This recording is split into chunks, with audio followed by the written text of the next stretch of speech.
वो आ गया।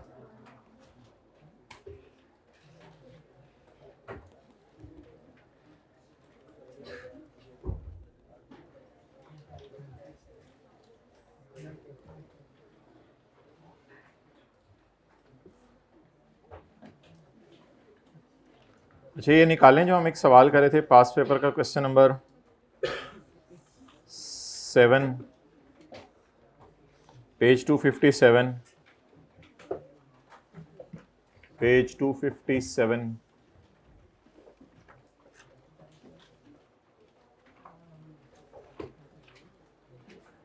हाइब्रिड में सेकंड रो, पेज 257 निकालना है।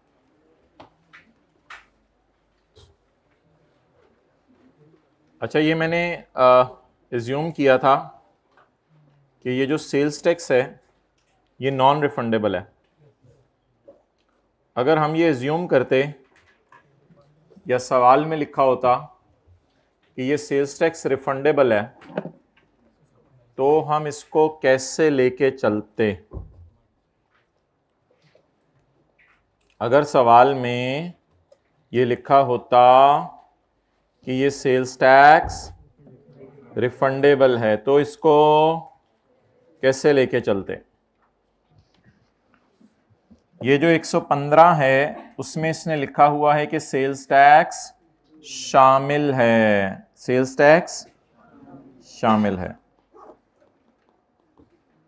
तो हम फिर सेल्स टैक्स रिसीवेबल के नाम का एक अकाउंट बनाते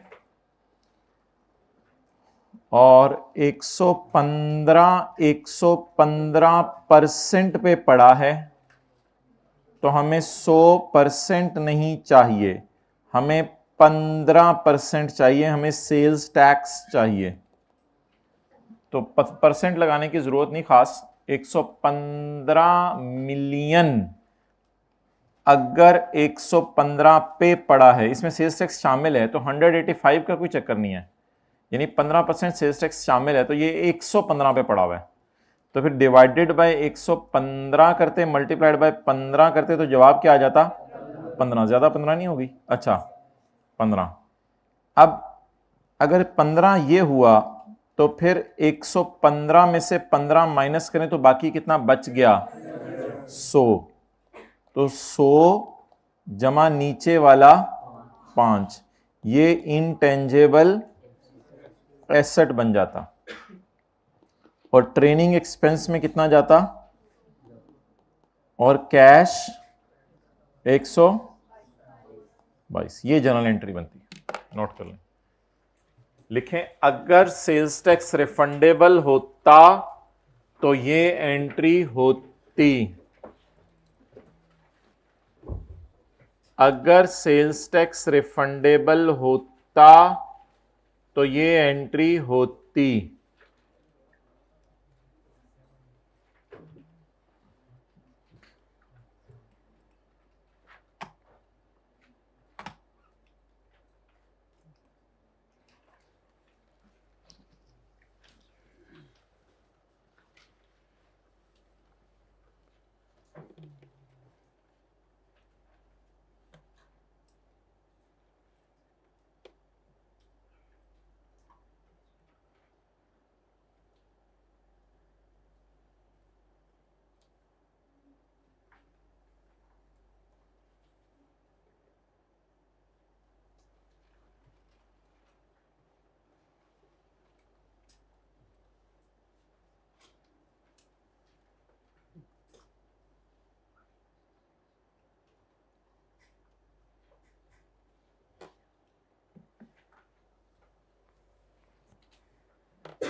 ओके, नेक्स्ट।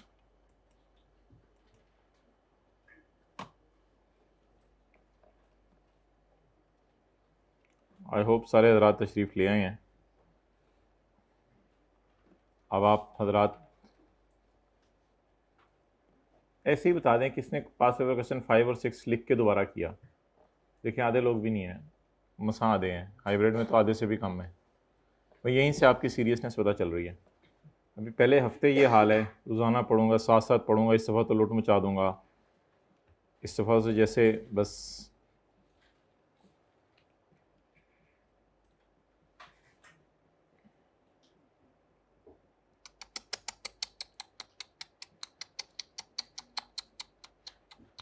व्हाट्सएप ग्रुप बन गया आपके? WhatsApp group?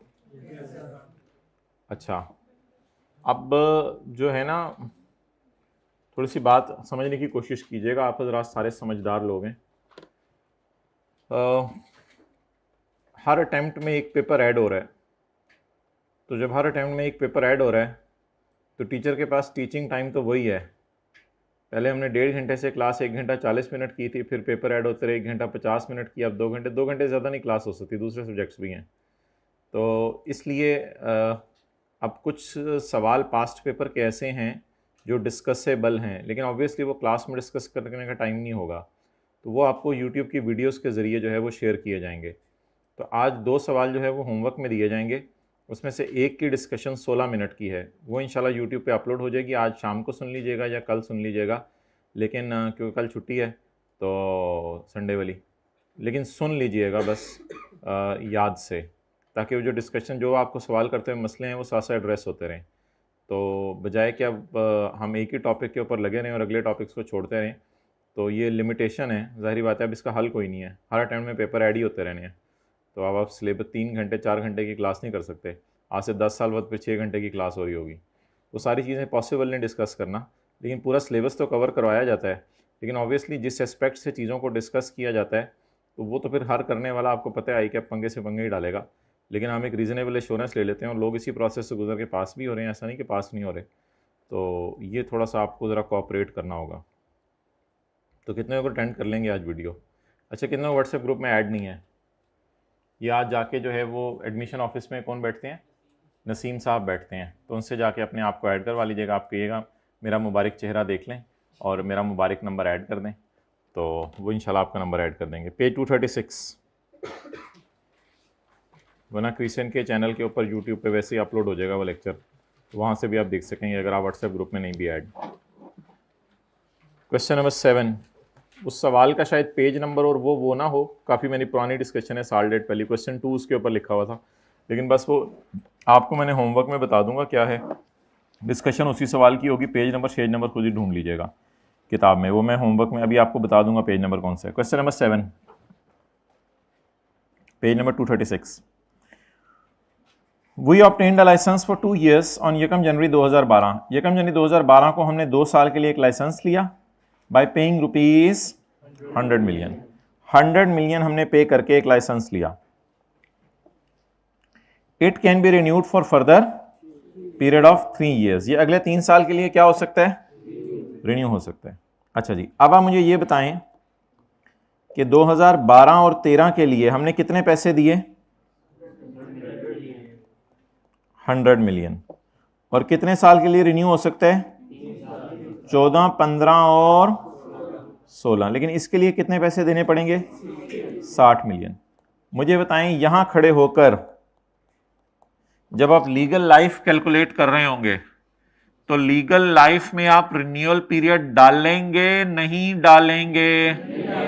क्योंकि रिन्यूअल कॉस्ट मिनिमल नहीं है, इसलिए यहां खड़े होकर आपको इल्हाम, अगर आपका फर्म डिसीजन है, पक्का फैसला है आपका यहां पे खड़े होकर कि मैंने यहां रिन्यू करवाना ही करवाना है, तो भी आप लीगल लाइफ को 5 साल, क्योंकि जब स्टैंडर्ड की वाज़ेह गाइडेंस आ जाए तो इसमें स्टैंडर्ड ने आपसे आपकी विश पूछी नहीं।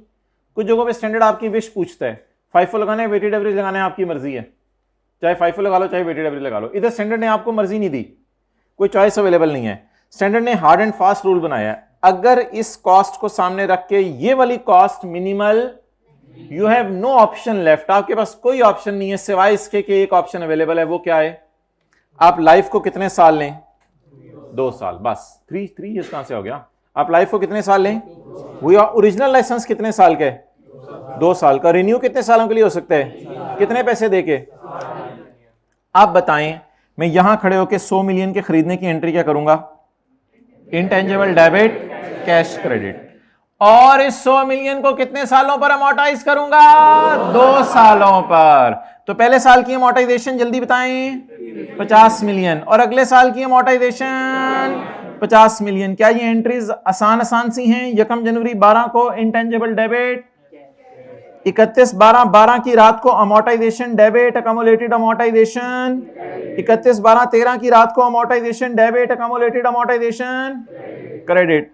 तो यहां पे खड़े होकर मैंने 100 रुपए की खरीदने की एंट्री कर दी, यहां पे खड़े होकर 100 डिवाइडेड बाय 2 50, फिर यहां पे खड़े होकर 100 डिवाइडेड बाय 2।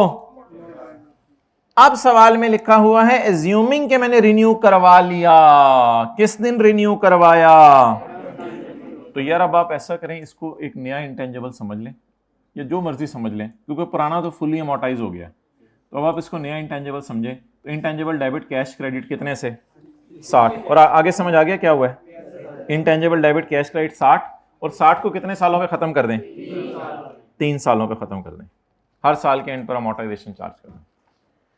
तो दैट इज वेरी सिंपल। पहले वाला इंटेंजिबल 2 सालों पे खत्म हो गया, अगला इंटेंजिबल अलग समझ लें ऐसे for the sake of discussion. वो कितने सालों में डेप्रिशिएट हो गया? 3 सालों में अमोर्टाइज हो गया, खत्म। अब अगली मिसाल क्या करेंगे हम कि इसी को हम मिनिमल कर देते हैं, इसी को मिनिमल कर देते हैं, फिर देखते हैं क्या जवाब होगा। डेटा सारा वही है। We obtained a licence for 2 years on 1 January 12 by paying rupees, वही सारा डेटा है। It can be renewed for by paying 60 million या सिर्फ 6 मिलियन? अब 100 के मुकाबले में 6 क्या हो गया? मिनिमल। अब क्या करना है मोहतरम? अब 12 और 13 के कितने पैसे?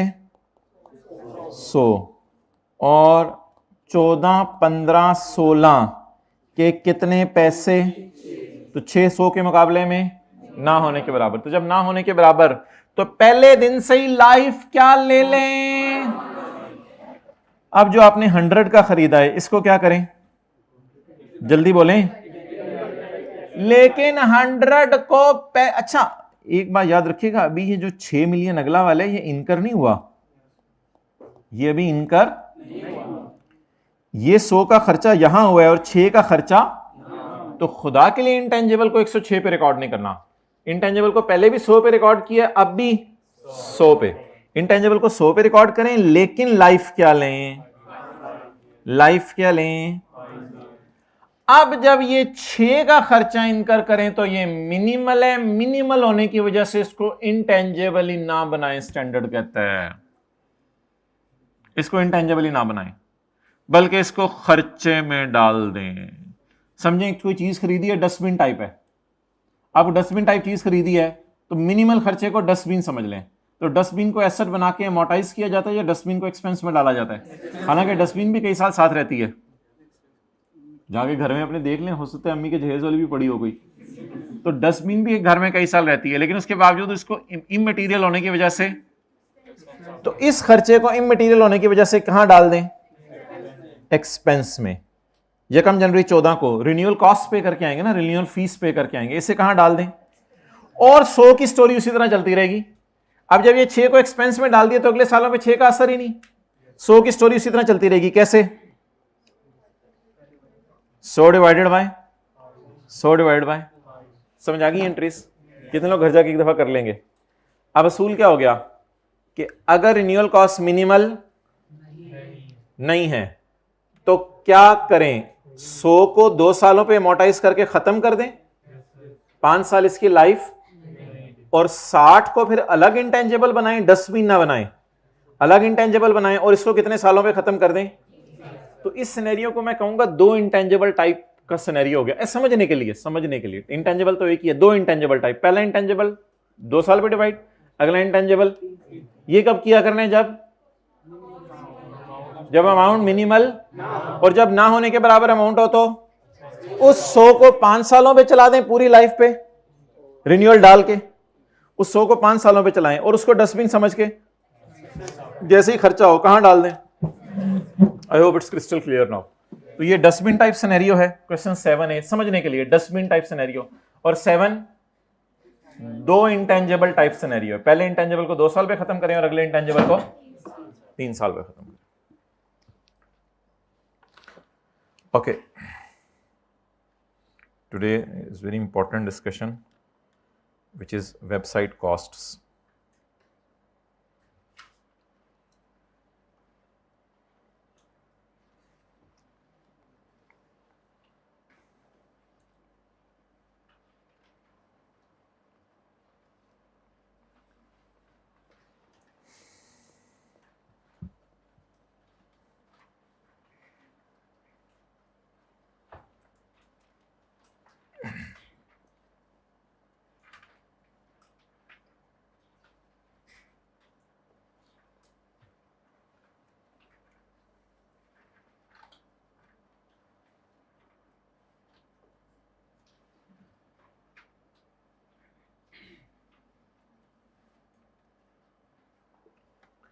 अच्छा जी, आज हमारी डिस्कशन होने लगी है इंटरनली जनरेटेड वेबसाइट।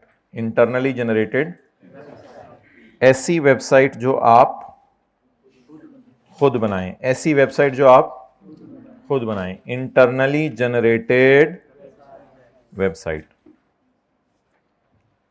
ओके,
अच्छा जी, ये आपके सामने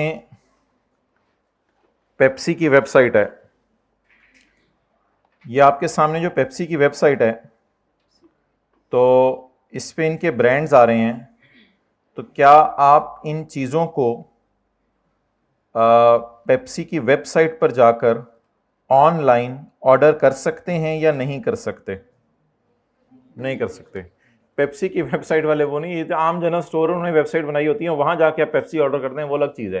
लेकिन क्या पेप्सी को की वेबसाइट पे यहाँ कोई ऑप्शन आ रही है कि ये कितने का है?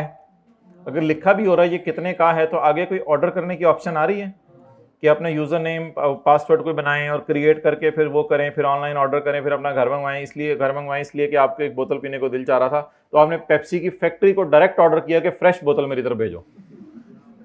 तो ऐसी कोई ऑप्शन आ रही है इस वेबसाइट के ऊपर?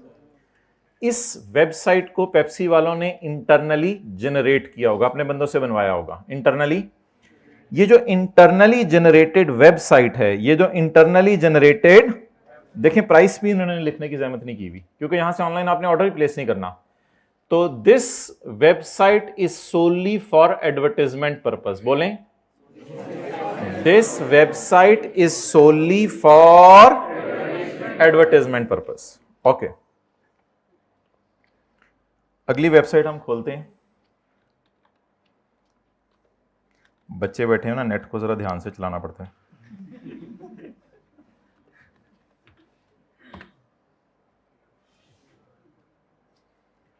अच्छा, अब इस वक्त डॉलेंस की वेबसाइट मुझे नजर आ रही है, आपको भी नजर आ रही है? तो थोड़ी देर बाद दिखाता हूं आपको।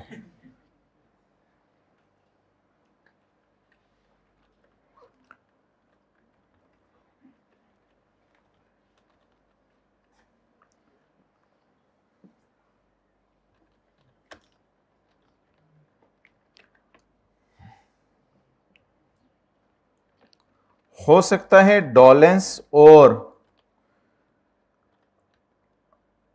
पेल ये लोग कोरोना से पहले अपनी वेबसाइट को सिर्फ यूज करते हों फॉर द पर्पज ऑफ, बोलें, advertisement, for the purpose of advertisement. लेकिन करते करते करते एक जमाना ये आ गया कि अब ये लोग क्या करते होंगे, जल्दी बोलें। अच्छा, ये जी अब हमारे पास डॉलेंस की वेबसाइट खुल गई है जिसके ऊपर आपको क्या नजर आ रहे हैं, रेफ्रिजरेटर नजर आ रहे हैं। अच्छा, नीचे प्राइसेस भी लिखी हुई हैं। इसी तरह अगर प्राइसेस लिखी हुई हैं तो कहीं ना कहीं वेबसाइट पर अगर हम ढूंढेंगे तो कार्ट की ऑप्शन भी आ रही है, लॉगिन की ऑप्शन भी। What does it mean, what does it mean? क्या ये एडवर्टाइजमेंट, ये एसी का कर दें टेम्परेचर बिल्कुल 16 पे कर दें, 15 हो सकता है किसी एसी में, तो 15 वाले एसी भी आ रहे हैं आजकल, 15 पे कर दें, आ रहे हैं। तो अब मुझे ये बताएं कि ये जो रेफ्रिजरेटर हैं, तो अब इतने बड़े बड़े आ रहे हैं, बंदा भी बैठ सकता है। अब 90,000 का रेफ्रिजरेटर के बंदा तो बैठे ना कम से कम। तो अब ये जो रेफ्रिजरेटर हैं इनको आप ऑर्डर कर सकते हैं ऑनलाइन। तो क्या ये एडवर्टाइजमेंट पर्पस के लिए हैं सिर्फ, या इससे ऑनलाइन ऑर्डर भी प्लेस हो रहे हैं? ऑनलाइन ऑर्डर भी प्लेस हो रहे हैं। ओके, आप बता दें हमारी जो ये वेबसाइट कॉस्ट कहां आ रहा है किताब पे, 224। माशाल्लाह बच्चे बहुत तेज हो गए हैं, पहले से ही पढ़ के आए होते हैं। Internally generated website for external access. External access का क्या मतलब है? हम पेल के और पेप्सी के अंदर काम कर रहे हैं या एक्सटर्नल बंदे हैं? क्या एक्सटर्नली मैंने एक्सेस कर ली वेबसाइट? तो ये वेबसाइट एक्सटर्नल एक्सेस के लिए है। इसका मतलब है ये वेबसाइट उन्होंने अपने एम्प्लॉयज के लिए नहीं बनाई हुई बल्कि कस्टमर्स के लिए बनाई हुई है। अच्छा, इसमें कितने किस्म की हमने वो वेबसाइट्स देखी? 2। एक कौन सी थी? सोली फॉर एडवर्टाइजमेंट पर्पस, जैसे कि किसकी वेबसाइट हमने देखी?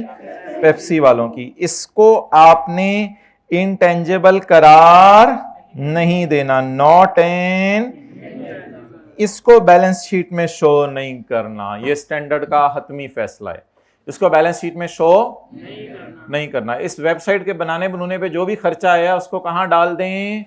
P&L के अंदर। लेकिन अगर वेबसाइट एक्सटर्नल एक्सेस के लिए है और फॉर प्रोडक्ट सेल वगैरह और इस मकसद के लिए यूज हो रही है, फॉर जनरेटिंग ऑर्डर्स रिसीव हो रहे हैं, तो फिर ऐसी सूरत में जल्दी बोलें, इसको आपने इनटेंजिबल के तौर पे बैलेंस शीट में शो कर देना है। एक और वेबसाइट है जो मैं आपको दिखा नहीं सकता, वो वेबसाइट है for internal access, for internal access. Example given, for employees, for employees. किसी एम्प्लॉय को यह एतराज हो सकता है, सब्र करें, किसी एम्प्लॉय को यह एतराज हो सकता है मेरी महीने की तनख्वाह ₹1,00,000 है तो मुझे 90,000 क्यों मिली है? तो उस एतराज को दूर करने के लिए ये जा सकता है अकाउंट्स वालों के पास कि आपने मेरी तनख्वाह 90,000 क्यों दी। तो इसका हल ऑर्गेनाइजेशन ने यह बनाया है कि एक वेबसाइट बना ली हुई है अपनी डिपार्टमेंट्स के लिए ही। उस वेबसाइट में जब इसको सैलरी मिलती है तो साथ ही सिस्टम में अपग्रेड हो जाता है, ये अपना यूजर नेम पासवर्ड डालता है, तो वहां 1 लाख से 90,000 के दरमियान 10,000 की डिडक्शन आ जाती है कि 10,000 की डिडक्शन इसलिए हुई थी कि तुमने इस महीने बहुत ज्यादा छुट्टियां की थी। तो उसको समझ आ जाती है बात की कि मेरे साथ ये क्यों हुआ। तो ये वेबसाइट मैं और आप भी एक्सेस कर सकेंगे कि उन एम्प्लॉयज को कितनी तनख्वाह मिल रही है या ये उनके अपने लिए है। इसके अलावा ऑर्गेनाइजेशन का कोई जाती डाटा होता है जो ऑर्गेनाइजेशन आम लोगों से शेयर नहीं करना चाहती, लेकिन एम्प्लॉयज के को एक्सेस देना चाहती है। अब एम्प्लॉयज को सारी इंफॉर्मेशन पता चल जाए, मीटिंग में क्या हुआ, मीटिंग्स के क्या मिनट्स थे, वो वेबसाइट पे लगा के अपलोड करते हैं, और उनसे अगर फ्यूचर इकोनॉमिक बेनिफिट आए, यानी कई किस्म की कॉस्ट सेविंग हो जाती है, तो उनसे कोई कॉस्ट सेविंग वगैरह या इस तरह के बेनिफिट आने हो तो स्टैंडर्ड कहता है इसको भी आप कैपिटलाइज कर दो। ये ऑल डिपेंड अपॉन कि उससे कॉस्ट कैन बी, वो जो बेसिक दो रूल है, cost can be measured reliably and future economic benefits are probable. ये दोनों शर्त अपनी जगह है। इसकी भी कॉस्ट रिलायबली मेजर होनी चाहिए और फ्यूचर में बेनिफिट आने चाहिए, इसकी भी कॉस्ट रिलायबली मेजर होनी चाहिए और फ्यूचर में, अगर ये बेसिक शराइत पूरी है तो इन दोनों को हम क्या कर देंगे, इंटेंजिबल बना देंगे। लेकिन इस वेबसाइट को जो पेप्सी वाली देखी है हमने, हमेशा, चलें जी नोट कर लें,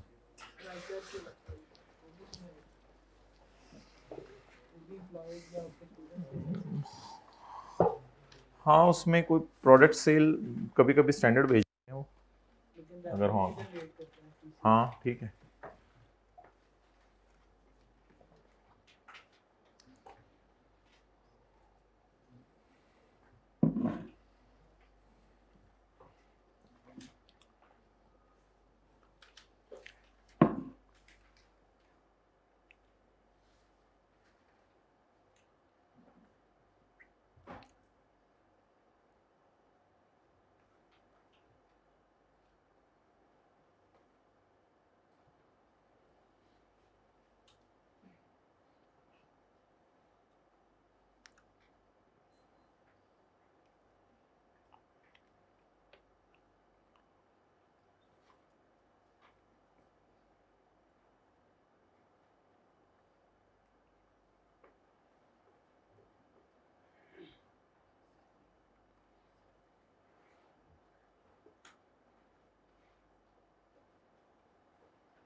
okay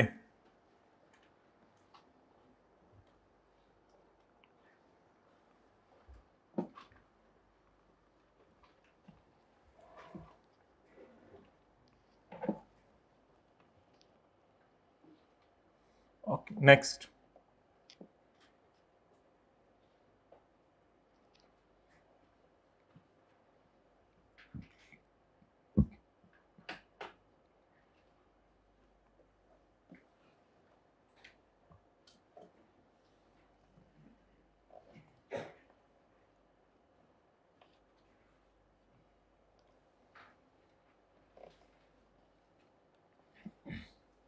An entity may incur expenditure on the development and operation of its own website। क्या मतलब डेवलपमेंट एंड ऑपरेशन? डेवलपमेंट पहले खुद बनाएगी और खुद बनाने के बाद में क्या करेगी, ऑपरेट करेगी। Development and operation of its website.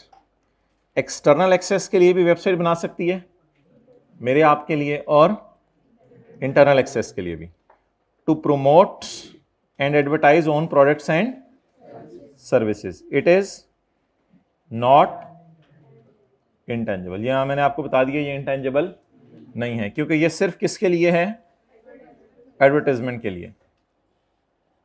बल्कि इसको सोलली कर लें, सोलली, सिर्फ और सिर्फ एडवर्टाइजमेंट के लिए बनाई हुई है। नेक्स्ट, प्रोवाइड इलेक्ट्रॉनिक, कोई इलेक्ट्रॉनिक सर्विसेज दे रहे हो जैसे आईटी फर्म्स, और वो हो सकता है फिर इसको कैपिटलाइज कर दें क्योंकि वो भी रेवेन्यू जनरेट कर रहे हो अगर।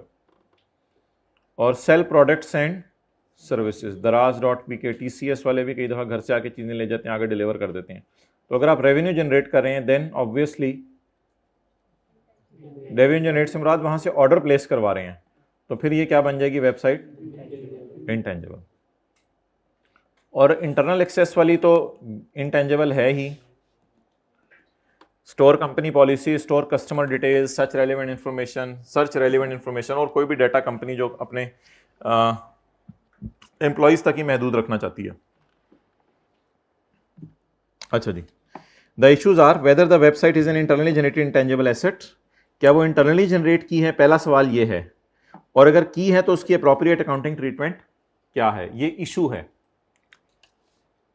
तो जवाब उसका ये है, entities own website that arises from development, जो आप खुद डेवलप करें, एंड इज फॉर इंटरनल और इज एन इंटरनली जनरेटेड, बस खत्म होगी बात। ये इंटरनली जनरेटेड इंटेंजिबल है, that is subject to requirements of, और इस पे किस स्टैंडर्ड की रिक्वायरमेंट्स लगेंगी, if a website is developed solely for promoting and advertising its own products. लेकिन, इधर लेकिन का लफ्ज आना चाहिए था, लेकिन if a website is developed solely for promoting and advertising its, then an entity will not be able to demonstrate how it will generate future economic.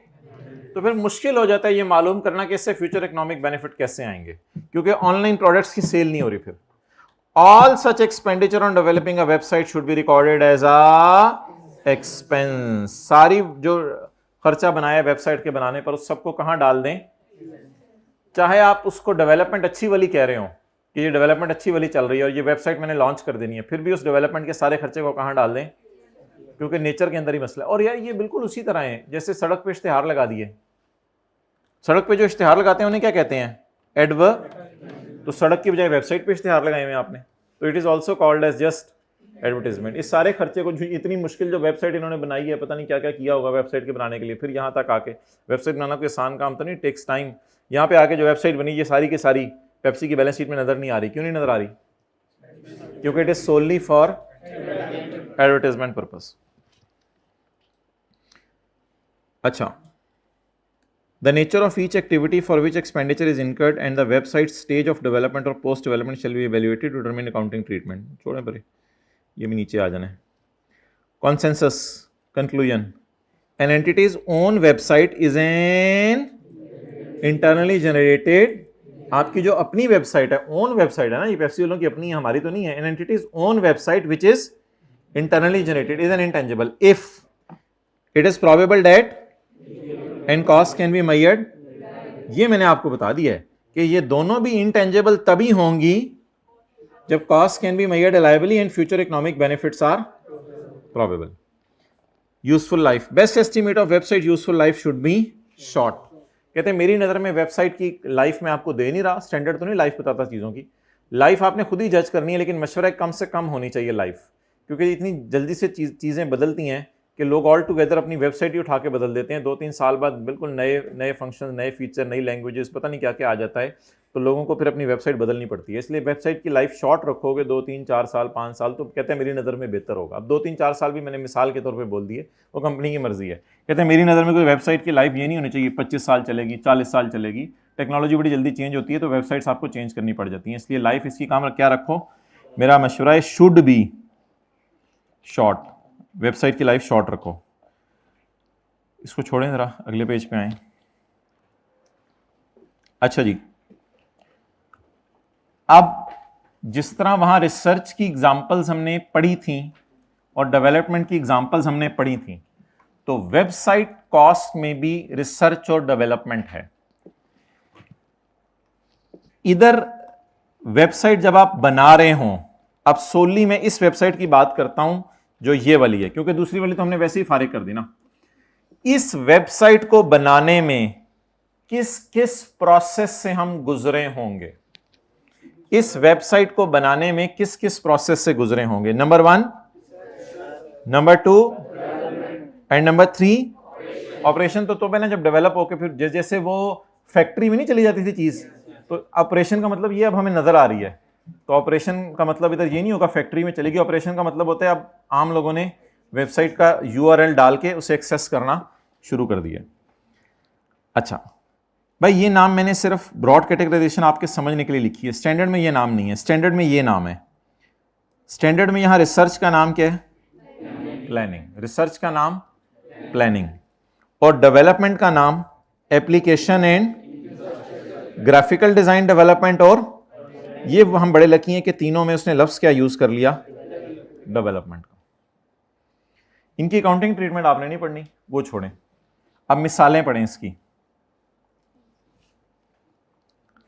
Feasibility study बनाना, ये वेबसाइट बनने से पहले फिजिबिलिटी स्टडी बनी होगी कि कैसी website बनानी चाहिए।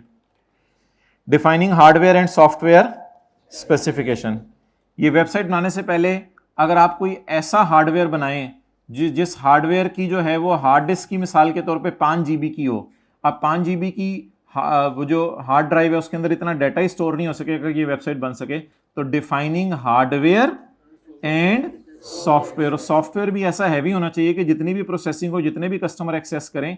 जो आपने अक्सर देखा होगा कि iCAP की वेबसाइट बैठ जाती है जब रिजल्ट आता है जिस दिन, तो कई और इदारे उनकी वेबसाइट बैठ जाती है। अब ऑब्वियसली उन्होंने कोशिश तो की होती है, लेकिन एक हद ही होती है ना सिस्टम को प्रोवाइड करने की चीज़ें। तो हार्डवेयर सॉफ्टवेयर स्पेसिफिकेशंस आप सबसे पहले सोचते हैं जहन में, ये सोचा जा रहा है या खरीदी जा रही हैं? डिफाइन का क्या मतलब है? अभी सोची जा रही है कि हार्डवेयर कितना चाहिए होगा और इसके लिए सॉफ्टवेयर कितना। जैसे सालन बनाने के लिए पता चलता है कितनी सब्जी खरीदनी है, कितनी मिर्चें, तो ये सॉफ्टवेयर बनाने से पहले ये चीज़ें सोची जा रही हैं, वेबसाइट बनाने से पहले चीज़ें सोची जा रही हैं। अब इनको बार बार घर जाके पढ़ना है और कोई हल नहीं है इनका। पहले स्टैंडर्ड लेके जाने की इजाज़त होती थी, लेकिन मेरे ख्याल से ये ज़्यादा आसान है, वो बार बार पढ़ेंगे जहन में याद हो जाएगा। इवेल्युएटिंग ऑल्टरनेटिव प्रोडक्ट्स एंड, क्या मतलब आप खुद बताएं। ऑल्टरनेटिव प्रोडक्ट्स देखें, हार्डवेयर किस कंपनी का अच्छा है, किस कंपनी का अच्छा नहीं है, एंड सप्लायर्स कौन कौन सप्लाई कर रहा है, पाकिस्तान से सप्लाई कराना है, बाहर के मुल्क से मंगवाना है, ये सारी चीज़ें देख लें। हार्डवेयर सॉफ्टवेयर कहाँ से खरीदना है आपने, क्योंकि उसके बाद जब हार्डवेयर सॉफ्टवेयर आ जाएगा तभी उसके अंदर आप जो है वो वेबसाइट बनाना शुरू करेंगे।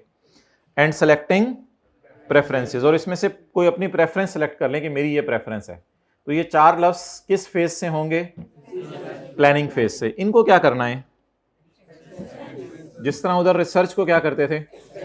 एक्सपेंस करते थे। अभी वेबसाइट बन रही है या सिर्फ प्लानिंग हो रही है? अब वेबसाइट क्या करना शुरू करें? बनाने के बाद क्या करनी है? ऑपरेशनल।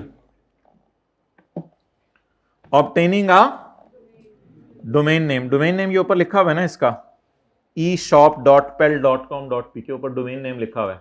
ये डोमेन नेम लें कि क्या लोग यूआरएल डालेंगे तो ये वेबसाइट खुल जाएगी। डोमेन नेम ले लें, क्योंकि डोमेन नेम भी रजिस्टर करवाना पड़ता है, वरना किसी और कंपनी का भी होता है उस नाम से चल रहा है उस वक्त। तो ऑब्टेन करें डोमेन नेम। लेकिन अब आप प्लानिंग फेज से आगे निकल गए हैं, और कहाँ आ गए हैं? एप्लीकेशन, ये लफ्ज़ याद करें, एप्लीकेशन एंड इंफ्रास्ट्रक्चर होते हैं ना, पहले बेस खड़ी करने लगे। Application and infrastructure development, obtaining a domain name, developing operating.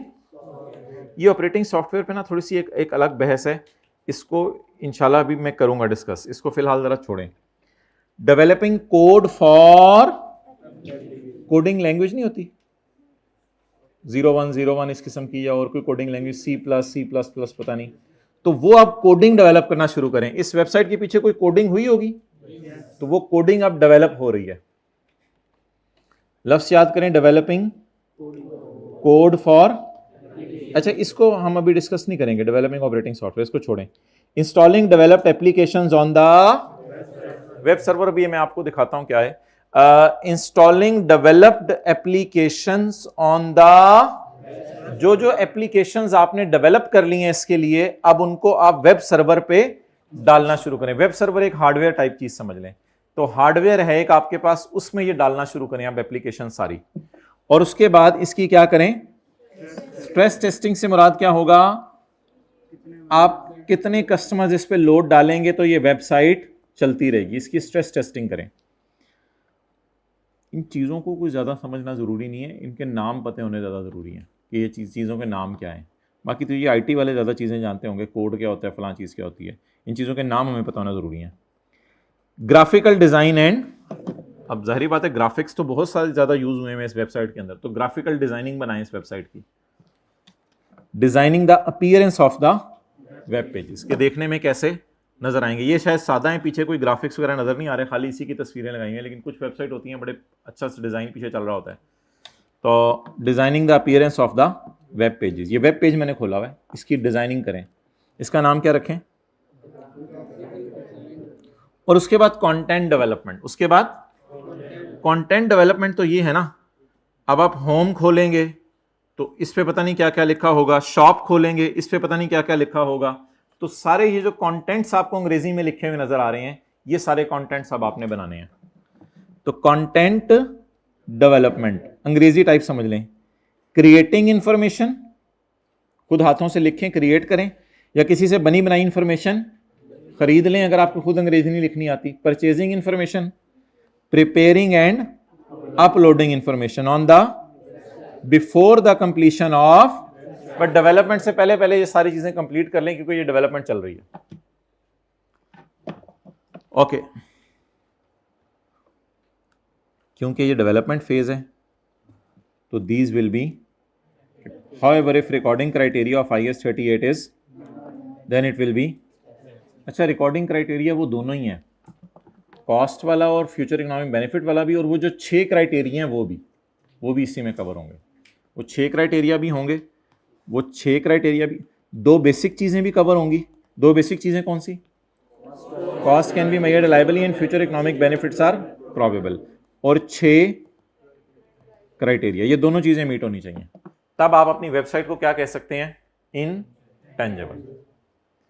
अच्छा, ये कौन सी वेबसाइट की बात हो रही है जिसकी डेवलपमेंट की सारी डिस्कशन हो रही है?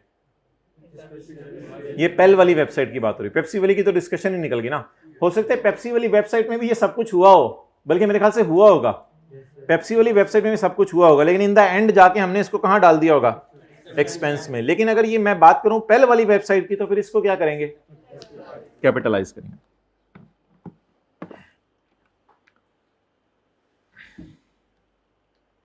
अच्छा, एक चीज को स्टिल वो कह रहा है आपने एक्सपेंस में डालना है, एक चीज को स्टिल वो कह रहा है एक्सपेंस में डालना है, वो जो है वो क्या है?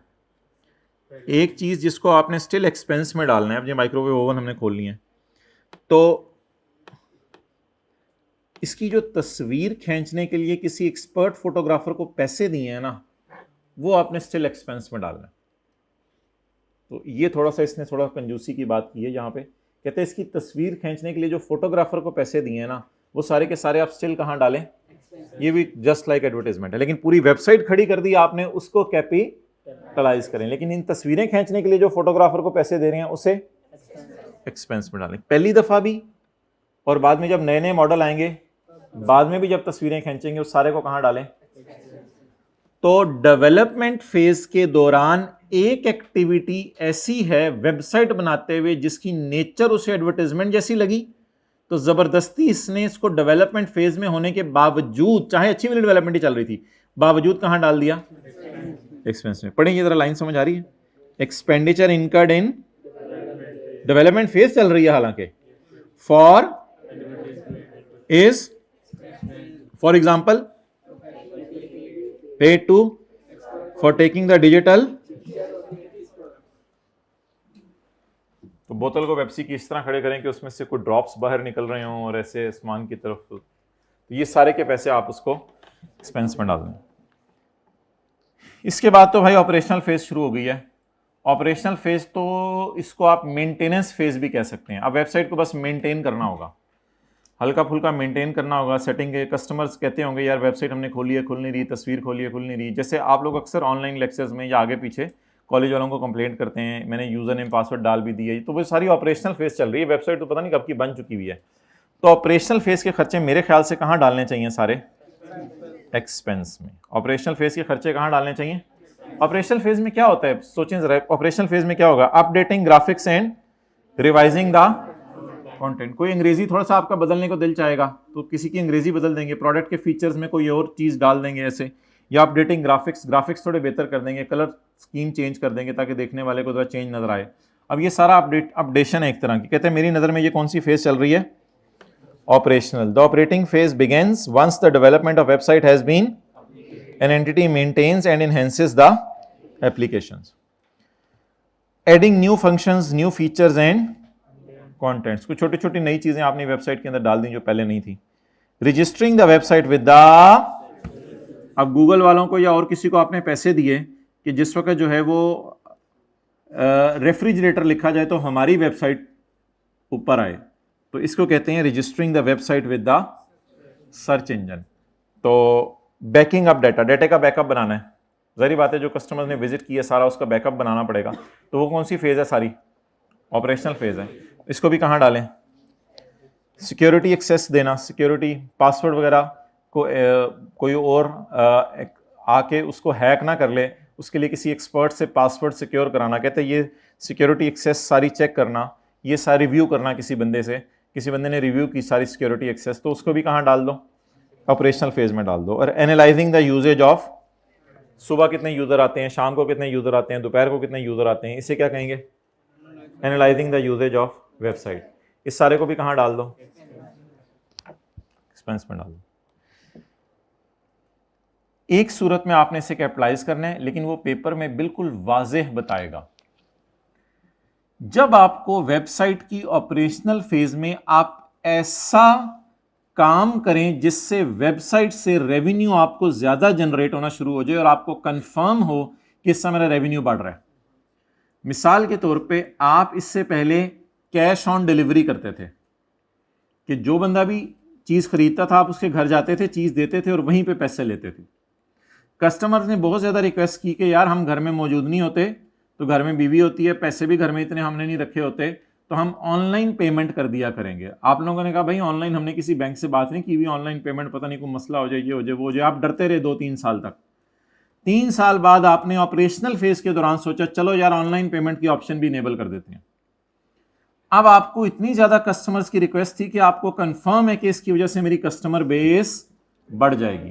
तो जिस तरह एक्स्ट्रा फीचर नहीं किसी चीज में ऐड कर देते, कल पास पेपर क्वेश्चन 5 में इंटेंजिबल 7 मिलियन का बन चुका था पिछले साल, फिर 3 मिलियन का और खर्चा कर दिया था। या एक बस में 50 कुर्सियां लगी हुई हैं, आपने दरमियान में फोल्डिंग और लगा दी 5, तो जिससे आपको वाजे पता चले कि मेरा बेनिफिट बढ़ जाएगा। खुदा ना खास्ता अगर कोई ऐसा काम कर लें, लेकिन वो सवाल बहुत वाजे लिख के बताएगा सवाल, वरना बाय डिफॉल्ट हम एज्यूम करेंगे जो भी खर्चा हो रहा है उससे एक्स्ट्रा बेनिफिट नहीं आ रहा, ये सिर्फ मेंटेन करने के लिए है।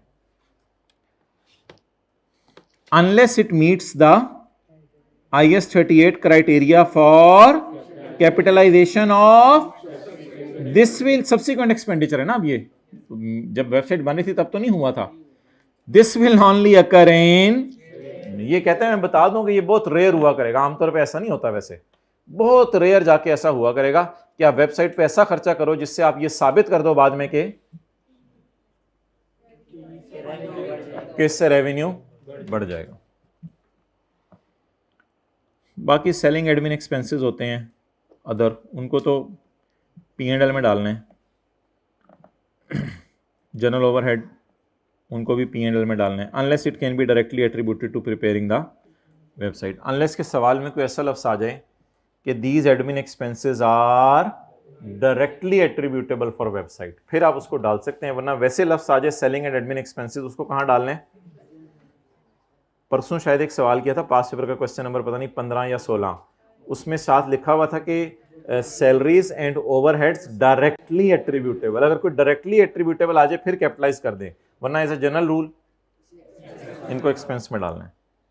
इनएफिशिएंसीज ये होती हैं कि वेबसाइट बैठ गई और मसले आ रहे हैं, ऑर्डर रिसीव नहीं हो रहे और लोग बेचारे आपको कंप्लेंट्स कर रहे हैं, तो इनएफिशिएंटली आप ऑपरेट करें। इसकी वजह से जो आपको नुकसान हो रहा है वो एसेट की कॉस्ट में तो नहीं डालेंगे, उसको कहाँ डाल दें, एक्सपेंस में। एंड इनिशियल ऑपरेटिंग लॉसेज आपको बताया था मैंने कि आपने पहले साल वेबसाइट बनाई तो इतनी सेल ही नहीं हुई आपकी चीज़ों की, अभी लोगों को पसंद ही नहीं आई चीज़, नई आपकी चीज़ है, तो वेबसाइट बनाते ही पहले साल आपको बहुत लॉसेज आ गए। उन लॉसेज को वेबसाइट की कॉस्ट में डालने हैं या लॉसेज को ग्रॉस लॉस में P&L में डाल देना है। और ये तो घिसी पिटी चीज़ है, आपको बचपन से पता है। एम्प्लॉयज़ को ट्रेन किया कि वेबसाइट को कैसे चलाना है, तो ये भी कहाँ डालना है, एक्सपेंस में डालना है। ओके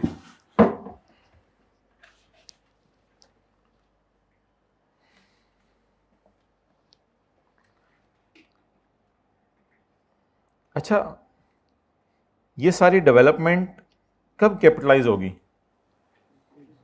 जब cost can be measured reliably and future economic benefits are, और डेवलपमेंट का 6 क्राइटेरिया मीट हो रहा होगा, वरना ये वाली डेवलपमेंट भी कहां चली जाएगी, वो बेसिक रूल जो पढ़ा था वो अपनी जगह। लेकिन यहां डेवलपमेंट का नाम क्या है,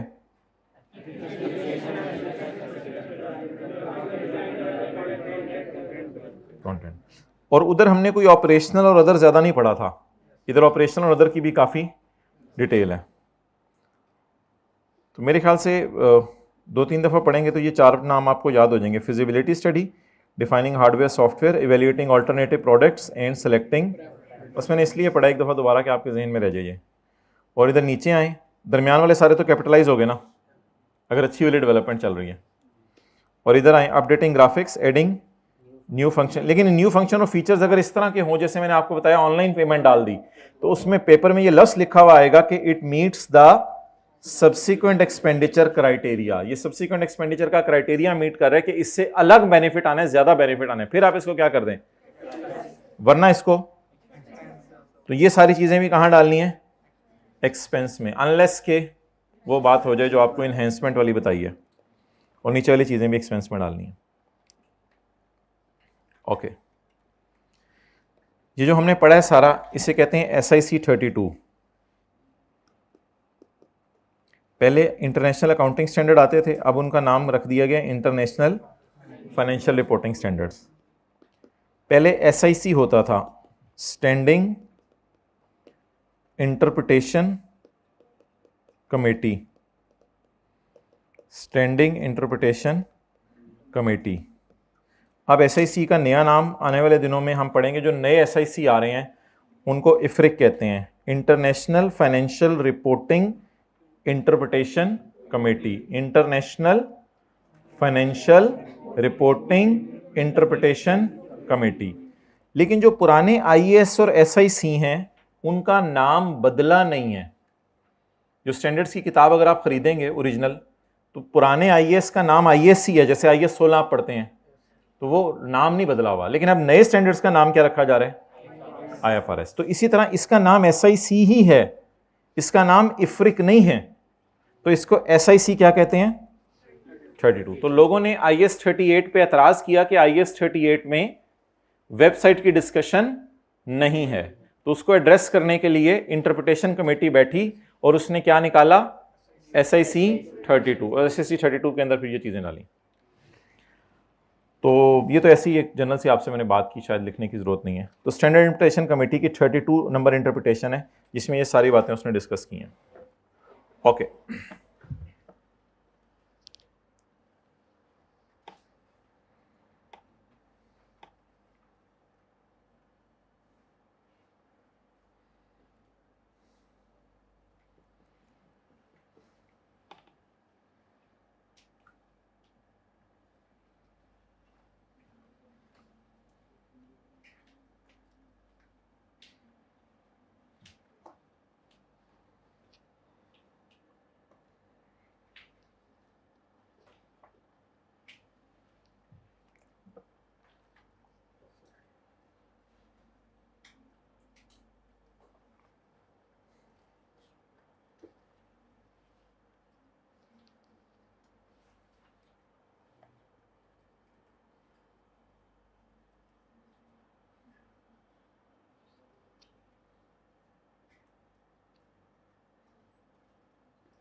अच्छा, एक चीज मैं आपको दिखाना चाह रहा हूं, अगर फिर वरना नेट से देख लेते हैं। वेब सर्वर, एक बाजी सर्वर है, हमारे गांव में होती थी जो, और एक क्या है? Web server. अब ये जो वेब सर्वर है,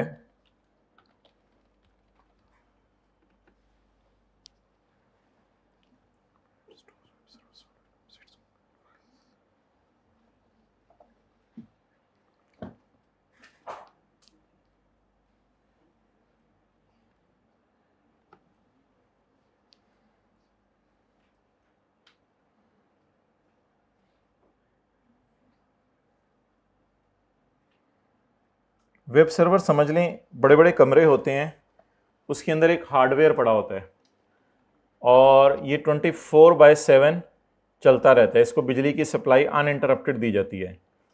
तो असल में जितना भी डाटा होता है वेबसाइट का, वो सेव होता है जाके कहीं पे। अब वो हमारे पास कंप्यूटर में इतना फैसिलिटी या इतनी चीज़ें नहीं होती इन हाउस कि हम जो है वो वेब सर्वर जैसी कोई चीज़ खरीद सकें। ऑर्गेनाइजेशन के पास इतना पैसा नहीं होता, इसलिए कुछ लोगों ने वेब सर्वर खरीद के रखे होते हैं। आप उनसे कहते हैं कि हमारा सारा डाटा वेबसाइट का आप अपने वेब सर्वर्स पर सेव कर लें। तो लेकिन कुछ ऑर्गेनाइजेशंस इतनी अमीर भी हो जाती हैं कि वो वेब सर्वर खुद खरीद सकती हैं, और अगर वो अपना कंप्यूटर बंद भी करके चले जाएं तो वेब सर्वर में उनका डाटा हर वक्त महफूज रहता है, वेब सर्वर हर वक्त ओपन रहता है। आप रात को भी 2 बजे उस ऑर्गेनाइजेशन की वेबसाइट खोलें तो कोई मसला नहीं होगा, सारे वेब पेजेस आप इजीली एक्सेस कर लेंगे। अच्छा,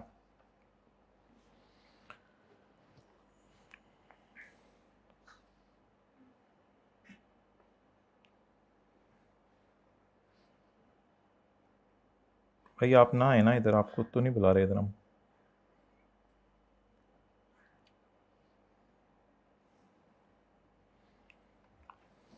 अब ये देखें, सिंपल सी उसने डायग्राम से बना समझा दिया सब कुछ। ये वेब ब्राउजर है, ये रिक्वेस्ट भेजेगा इंटरनेट के जरिए, और ये रिक्वेस्ट किसके पास जाएगी?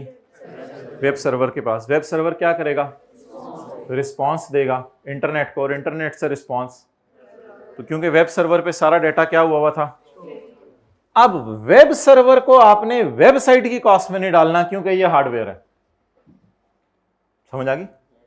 तो web server is a hardware, इसको IS 16 में डील करना है, ना कि वेबसाइट की कॉस्ट में डाल देने। क्लियर होगी बात? अगली बात, वेब सर्वर का जो ऑपरेटिंग सॉफ्टवेयर होगा, एक क्लास याद है पहली या दूसरी क्लास चली थी हमने, ऑपरेटिंग सॉफ्टवेयर कौन सा होता है वेब सर्वर में? जैसे हमारे लैपटॉप में विंडोज है, वेब सर्वर का जो कोई ऑपरेटिंग सॉफ्टवेयर होगा, जो भी उसका नाम होगा, क्या उसके बगैर वेब सर्वर चल सकेगा? वेब सर्वर का ऑपरेटिंग सॉफ्टवेयर भी IS 16 में जाएगा, क्योंकि मेन चीज वेब सर्वर है। अगर वेब सर्वर 2 करोड़ रुपए का है तो उसका सॉफ्टवेयर से 10 लाख का होगा, तो 1,90,00,000 को हार्डवेयर और 10 लाख को सॉफ्टवेयर कहने की जरूरत नहीं है। इसके हार्डवेयर और इसके अंदर वाले ऑपरेटिंग सॉफ्टवेयर दोनों का क्या नाम रख देंगे? PPE। और इसको कहां फॉल करा देंगे? IS 16 के अंदर। अब SIC 32 क्या वेब सर्वर खरीदने पे लगेगा या नहीं लगेगा? नहीं लगेगा। हालांकि हमारे वेबसाइट की पेजेस यहीं स्टोर हुए होंगे, लेकिन ये क्या है? हार्डवेयर। इसकी डेप्रिसिएशन आप जो है वो डिस्कशन फिर हो सकती है कि इसकी जितनी डेप्रिसिएशन है, अगर आप उसमें डालना चाहो वेबसाइट की कॉस्ट में, डेवलपमेंट अच्छी वाली फेज की। अच्छा किधर आ रहे हैं भाई? पास वो सॉरी, ये किस पेज पे थे हम?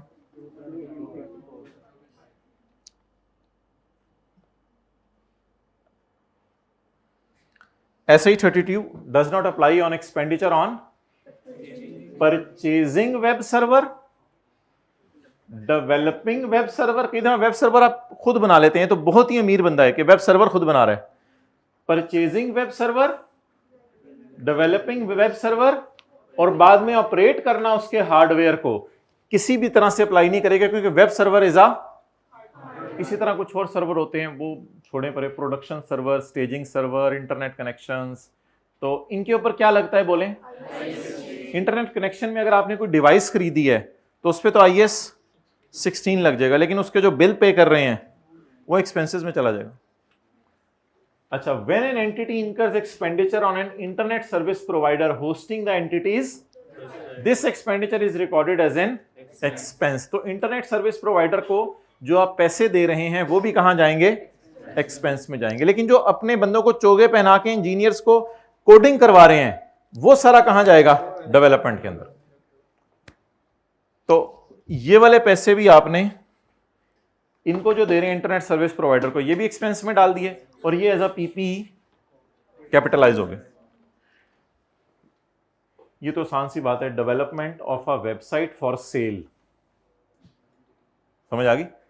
आपने कोई वेबसाइट बनाई है किसी को बेचने के लिए, तो फिर तो आपका सॉफ्टवेयर हाउस है, फिर तो ये इन्वेंट्री है, तो फिर तो इस पे IS 38 नहीं लगेगा। तो डेवलपिंग और बाद में ऑपरेट भी करते हैं उसको, आप चला के भी देते हैं उसे, of a website for sale to another entity in the ordinary course of business. आपका कारोबार ही ये है। जैसे land and building property dealer के लिए इन्वेंट्री होती है, क्योंकि वो लैंड एंड बिल्डिंग बेच रहा है, उसको अपने इस्तेमाल के लिए नहीं उसने रखा हुआ। IS 2 लगेगा, और IFRS 15 है रेवेन्यूज वाला, वो हम पढ़ेंगे इंशाल्लाह। तो जब बिकेगा तो IFRS 15 लगेगा, जब तक पड़ी रहेगी तो IS 2 लगेगा। The lease that is accounted for in accordance with IFRS 16। कई दफा आप वेबसाइट बना के अगले को लीज पे दे देते हैं, तो लीज का क्या मतलब है? अगले को बेच दी, या वो गरीब बंदा था उसका किराया देगा, तो इस पे कौन सा स्टैंडर्ड लगेगा? तो ये SIC 32 जिन पे लगना है वो हैं, या जिन पे नहीं लगना? जिन पे नहीं लगना। कौन कौन सी चीजें हो गई? Web server, production server, staging server, और नीचे इंटरनेट कनेक्शंस। इन सब के ऊपर SIC 32। और अगर कोई वेबसाइट बेचने के लिए उस पर भी, अगर कोई वेबसाइट किराए पे देने के लिए, उस पर भी नहीं लगना। तो ये SIC 32 की क्या आ गई? एक्सेप्शंस। ओके, आज का लास्ट कॉन्सेप्ट, जिसके बाद बस एक पास पेपर का सवाल करना है। I bought R&D. सबर, I bought R&D for rupees. I bought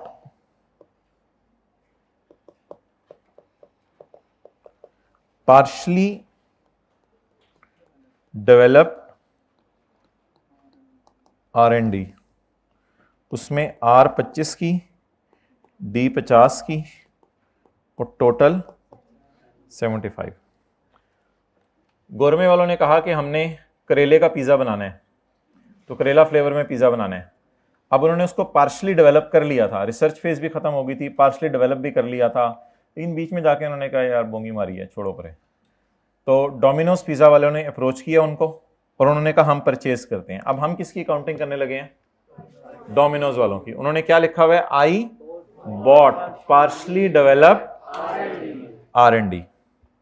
फिर आई इनकर्ड, बाद में जब वो चीज मेरे पास आई तो मैंने थोड़ी सी बोंगी मार के और रिसर्च की। मैंने कहा पहले रिसर्च तो कर लें, और रिसर्च करने के बाद फिर मैंने डेवलपमेंट की। ठीक है, अब स्टैंडर्ड ये कहता है कि अगर आप कभी जिंदगी में R&D खरीद दो, ये क्लास में पहली दफा बात हो रही है, R&D कभी नहीं खरीदी थी हमने। अगर आप किसी की R&D खरीदो तो इसे आपने कैपिटलाइज करना है, लेकिन बाद में खत्म अपनी करो तो फिर ये वाली उसी तरह एक्सपेंस में डालनी है और ये वाली कैपिटलाइज करनी है। तो 75 रुपए की क्या एंट्री होगी? तो जिंदगी में आज हम पहली दफा किसको कैपिटलाइज कर रहे हैं? आर को भी, आर को भी, क्योंकि वो आर क्या है? परचेज्ड। और उसके बाद एक्सपेंस कितना? Development total.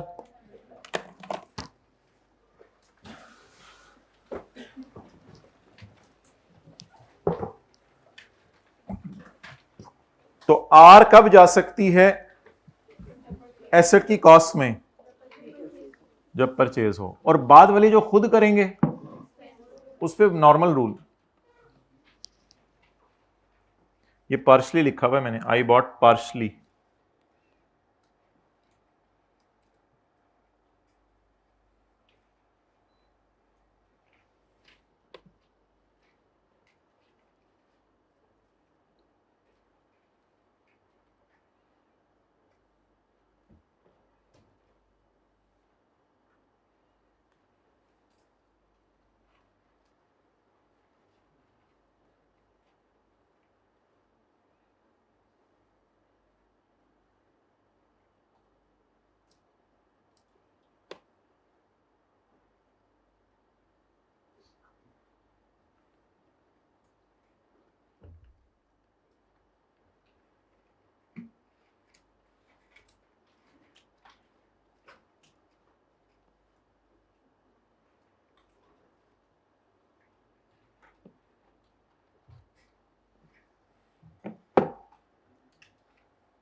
ओके,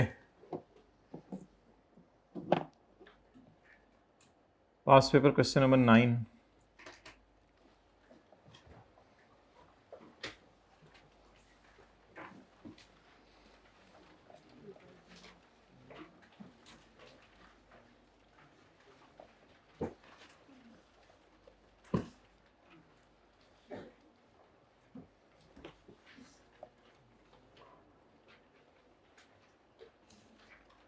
अच्छा, अब ये जो होमवर्क है इसको आप खुद एक चैलेंजिंग होमवर्क लेंगे या पहले इसकी डिस्कशन करें फिर होमवर्क दें?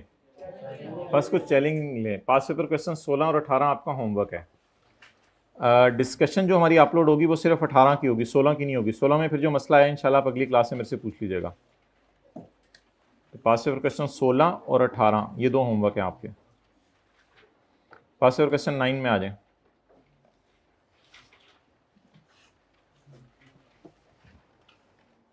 Zinc limited is a broadcasting company. Zinc limited एक ब्रॉडकास्टिंग कंपनी है and uses revaluation model for subsequent measurement of its intangibles wherever possible. Following information pertains to ZL's intangible assets required. In accordance with the requirements of IFRS, prepare a note on for inclusion in ZL's financial statement for the year ended 31 December 2018 in respect of above. Total column is not required का क्या मतलब है? Intangibles तीनों लिख के आगे total नहीं करना। 3 इंटेंजिबल्स ना, 1, 2 और 3। चलें शुरू करें। 31 दिसंबर 2018। कंपनी का नाम zinc limited. Note to the financial statements for 31 December 2018।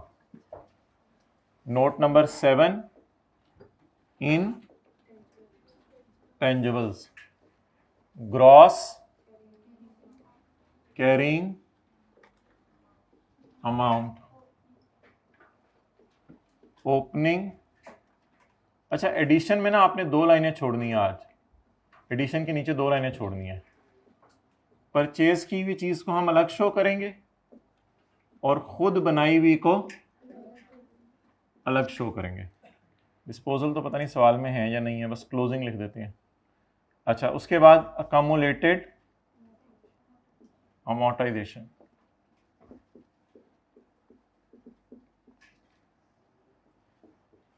माजरत, थोड़ी सी लाइन फील हो रही है, कट गई है नहीं। अकमुलेटेड अमोर्टाइजेशन, ओपनिंग, अमोर्टाइजेशन और क्लोजिंग वगैरह। चलें जी, पहले इंटेंजिबल का नाम देखते हैं और उसकी ट्रीटमेंट देखते हैं।